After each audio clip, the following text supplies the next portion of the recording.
frontier is life. So tell me who chooses what's wrong and right. Is it what we see on TV? Get a job, raise a family? That's how I was raised, how I was brought up. Get a wife, a son. Hi, what's going on? This is Sheldon Matthews representing Mind Your Mind. I'm here with Classified, Chad Hatcher and his entourage, as you can see. You guys want to say a little something to start it off? What's up, what's up, what's up? What's going on? How you doing, j-bru? Sick as hell, Mike Boyd. Cool. I just got a couple of questions to run by you, man, and we'll get it popping. You've been an underground Canadian rapper for over 10 years now. Do you prefer the whole underground scene, or are you working towards performing for bigger venues? I think every artist should be, aiming to play towards bigger venues and stuff. I don't know. I think the whole underground commercial thing is just kind of a label thing that's kind of, to me, doesn't really make much sense anymore. But, you know what I mean? Anybody, it's like that Milk commercial I remember a couple of years ago. It's the guy who's like, oh, I always want to be the opening act. And it's like, come on, who are you kidding? Like, you know what I mean? You always want more people to hear your music. You're making music for people to hear it. To say that you only want the underground people and only, a limited few people to hear it is stupid to me. I want as many people to hear my music as possible. So, bigger the better, yeah. When did you first decide, there's a lot of kids that are really into rap music, you know what I'm saying? I'm sure you have your own story. What inspired you to first become a rapper? Like, when did you decide that, okay, I want to rap and do this for a living? I don't know if it was something that came I just decided, okay, I want to rap and do this for a living. It was just something that I started listening to hip-hop when I was about 12 or 13 and just liked it. And it was just, it seemed like something, okay, let me just try to write something and see what happens, you know what I mean? The first rhyme I wrote was whack, like most people's there, you know what I mean? But it's a growing process. You kind of do it and you're like, okay, I can kind of do it. Yeah. Let me keep working at it and make it better and better. And eventually, I went from just writing rhymes to buying beat production equipment and stuff, to making beats, to being able to record my own stuff, to eventually have my own studio and recording other people and everything. So. And leading into that, I heard now, if people think your rap skills are impressive, you're a producer as well. Yeah. And you rap off your own label, independent on Halflife Records. Yeah. You want to what made you want to create your own label instead of going towards trying to aim for a universe, a big.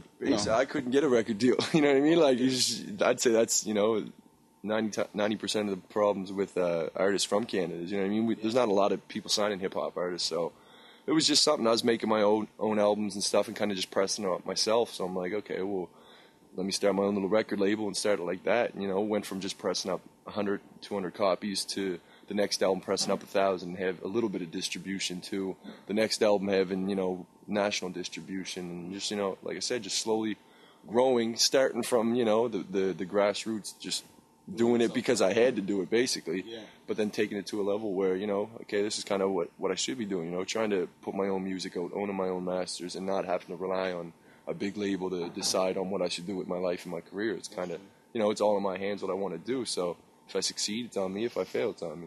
I feel that. Another thing, too, is your music is, I had a chance to go to your MySpace page and listen to the music and stuff, and it seems that, you're trying to inspire you. You're keeping it, you're kind of being conscious, but you're being yourself. It seems like you're not really going too much into the bling-bling, that kind of rap. What made you, is it a goal of yours to steer away from that and keep it as real as possible? Because you don't really need that? I don't have any bling, so I'm if I rap about bling, you'd know that's fake right now because you're looking at me, so. I don't know. I just kind of rap what I go through and stuff. And I think, especially in Canada, people see through that shit, I think. I mean, if you come out acting like you're 50 Cent and stuff, people don't believe that up here. You know what I mean? People don't, I don't know. They don't want to hear that. They already heard that. So, I just try to represent where I'm coming from and say what I'm saying. I'm a kid from the suburbs. Mm-hmm. People from Canada relate from that. So it's, just try to keep going. And as I grow, hopefully I'll have things to talk about in life because, as life goes on, you learn more stuff. So, okay, that's cool. Just talk about what I'm going through. Definitely. So you'd agree that, it's better just to be yourself, do your own thing, than try to, aim for, you're not really concerned with that. You're more concerned about being an MC and representing and kind of writing your own story, your own legend. But, right? Don't get it twisted. I'm not saying I just write my rhymes and, I hustle my shit, and probably more than these rappers who rap about hustling their shit. You know what I mean? That's the big thing nowadays, oh, I'm a hustler, whatever. But, it's this music thing, the music is really only 20% of the music business. It's you can make a good song, but if you don't get that out, no one's going to hear it. Definitely. But you can make a shitty song and push the hell out of it, and some people are going to hear it. You know what I mean? So it's, you got to make the music, but then you got to do everything else. You got to get out there, show people it, shove it down people's throats at first, and, really bang it on their head and let them know, hey, I'm an artist, I'm trying to do my thing. Go out on those tours, take those Greyhound buses to go do those shows in front of 20 people, because eventually those 20 people will still be there in 5 years, and hopefully be 400 other people with them there. So. I got to throw my own personal question. I know, you go into the studio, you create the process.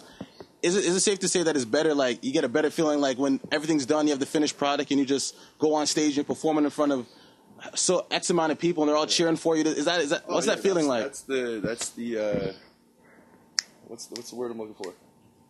That's what it's all about. That's what it's all about, basically. You know what I mean? Like, you do spend I spend a lot of time in the studio. I know I go to the studio, like, when I'm like, I don't want to be going to the studio right now to edit it and work on this drum bass line or whatever, you know? But those little things add up, you know what I mean? Sitting there working on that song for a couple extra hours makes it sound that much better. And then, like you said, when you come out to the shows like this and people are rhyming your words back to you and loving the songs, it definitely makes it all worth it. That's true.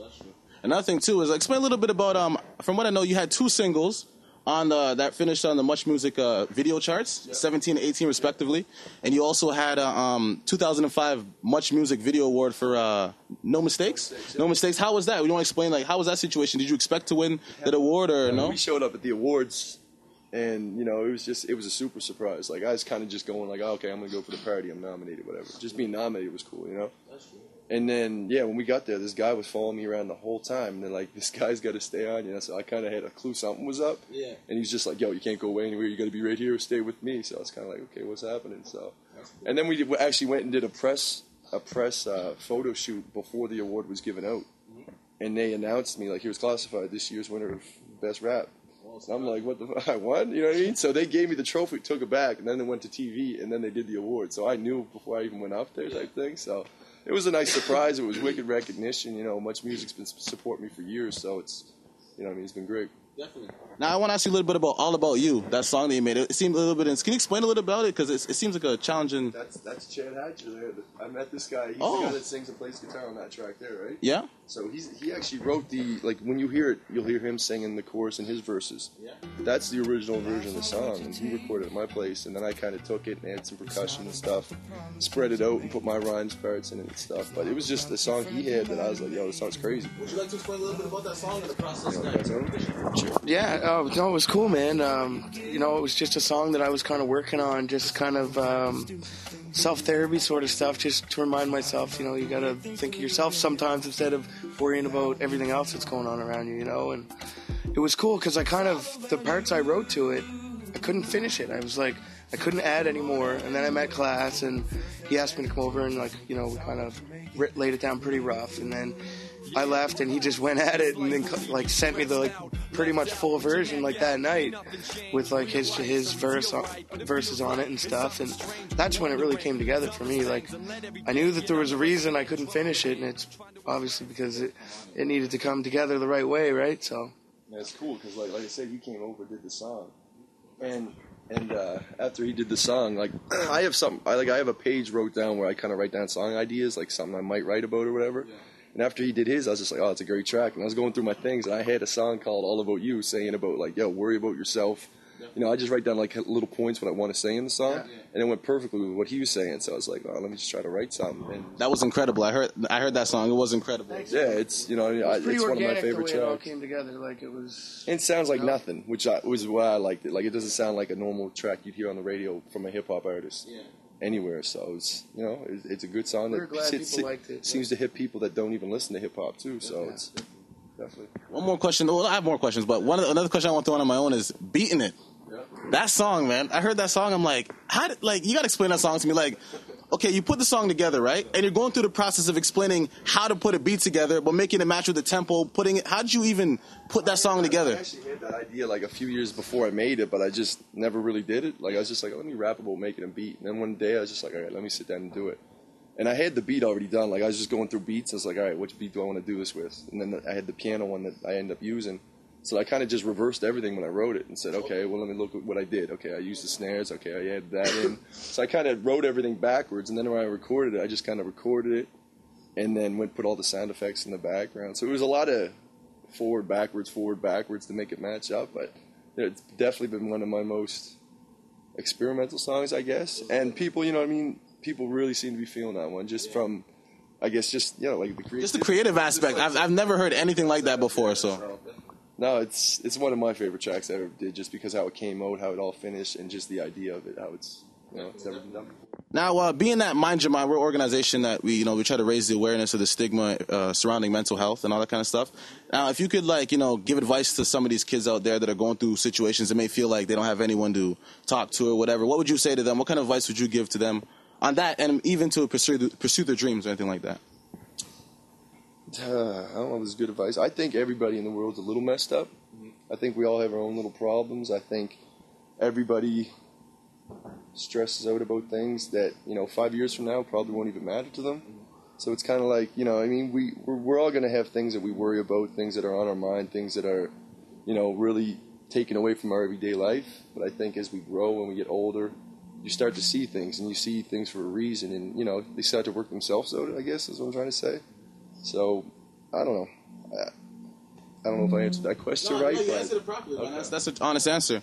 Well, that's pretty much the conclusion of our interview. But, being a hip-hop head and growing up on hip-hop, you know what I'm going to ask. I got to ask this. Is there any way you can maybe spit a little 30-second a cappella, something just to draw the people in and give them a little classified?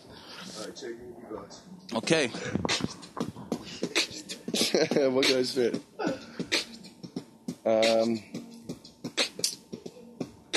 All right, keep going. Yo, I'm a hypocrite, trying to get a grip, but let me flip the script. I'm seeing things a little different. I was the kid who never hit a spliff. Now it's like every time it's lit, I need to... Yeah, I go on fishing trips, but hate fish and chips. I never handle business, but always busy in the midst of it. Shit, I'm an animal, but tamer than a house cat. Cheese don't concern me, but I'm caught up in this mouse trap. I'm still unsure what I stand for. I'm just a man torn, walking blind, caught up in a sandstorm. I always say that I'm a one-man band, but I got more guys in this room than you can count on one hand. Damn, that's confusing. Twist up the hydro. I hate cigarettes, but we're addicted to tobacco. Won't break the bank, but I'll break some bread. And I don't want to lose my hair, but then I shave my head. I'm a hypocrite. Oh, there you got it, man. Classified, Mind Your Mind. Just say Mind Your Mind. Mind your mind. Okay, that's all we need, man. Thank you for the interview, man. Good luck to all you guys. And hold on, it's a wrap. Thanks, man. This life will leave you stressed out, left out with your neck out. Ain't nothing changed, real life, so we deal right. But it feels like it's something strange. We wondering the dumbest things and let everything get under our skin. Trouble again, trying to impress.